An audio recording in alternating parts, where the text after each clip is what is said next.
Adonai, you are my righteousness. Elohim, you are my king. The beauty of your holiness, I will lift my voice and sing. Adonai, justicia mía eres tú. Elohim, eres mi rey.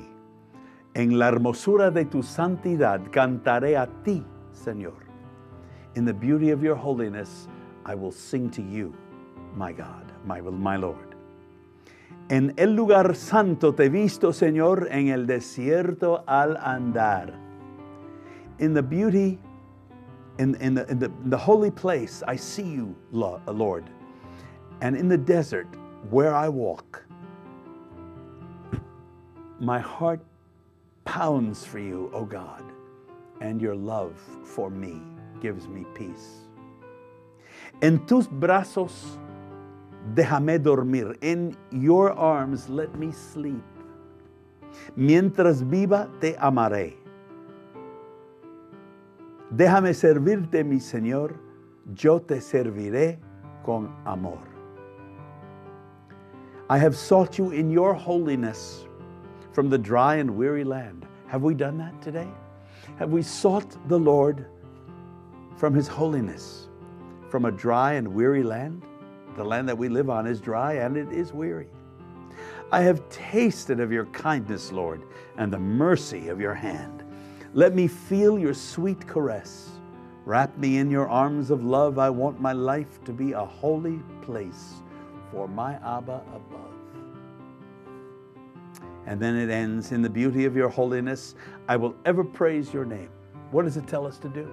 It takes God's name and ever praises it.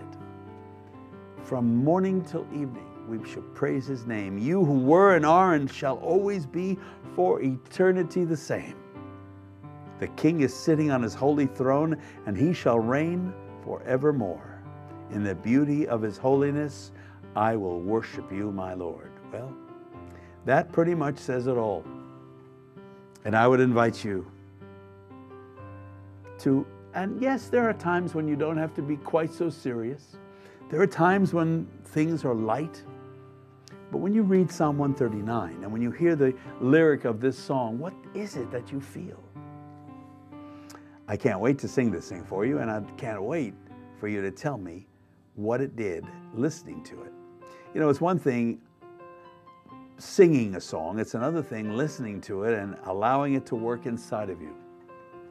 Of course, Spanish is a very beautiful language, and it's very much there for us to learn.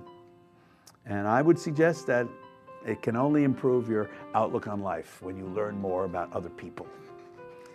And the Spanish people are a beautiful people, very loving, and very much in love with the Lord. O Lord, you have searched me and known me. You know when I sit down and when I rise up. You know, I'm going to tell you a little story.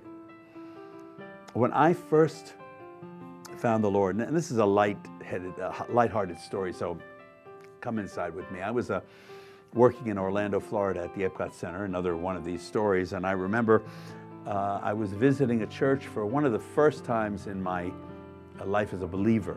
You know, I grew up going to synagogues, going to Jewish places of worship all my life. And then when I found the Lord, I started going to a church, which was very interesting because I had never been in a church before. And this particular church was a very large one in Orlando, very big. And I walked into the church and I was amazed because it was an auditorium or a room that fit about 6,000 people, mammoth room.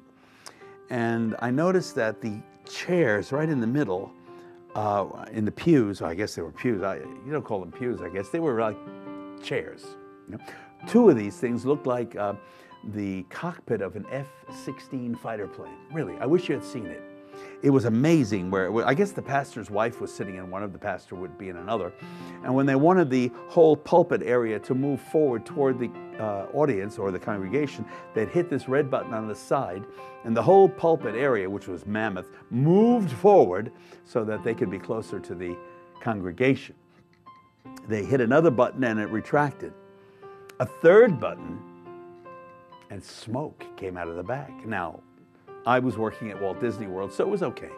I was used to it. But in fact, it was a little disconcerting. And the pastor was walking me around, and I said, well, Pastor, there's a painting up there.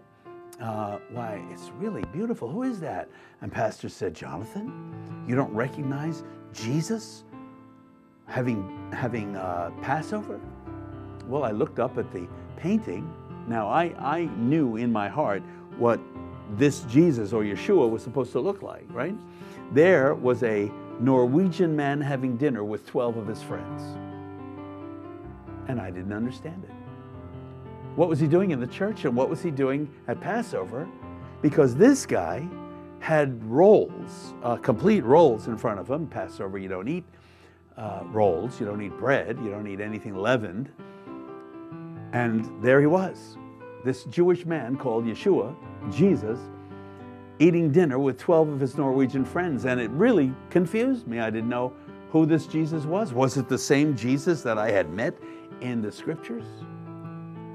Or was it a different Jesus that they were teaching about? I only know the Jewish man, the man that has given us so much of his love and mercy and grace. But he was definitely Jewish, and he definitely celebrated Passover, and Passover certainly celebrated him.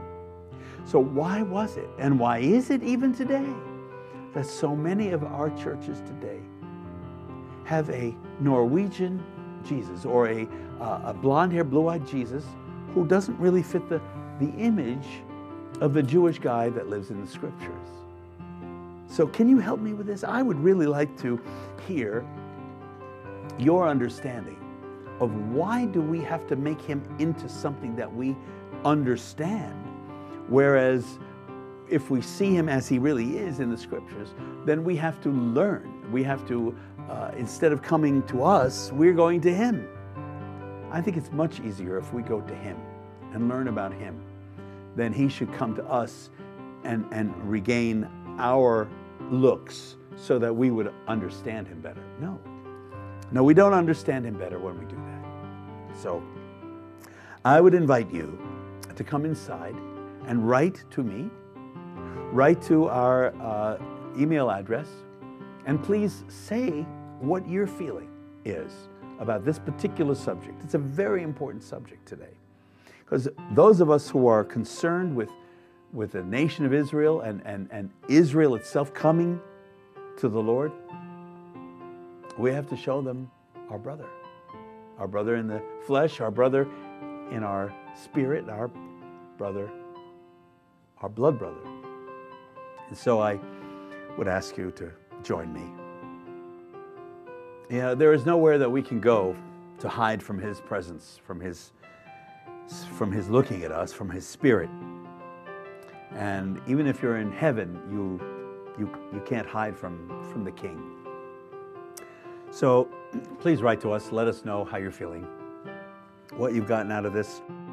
And with your suggestions, we certainly welcome them as well. So many blessings and shalom.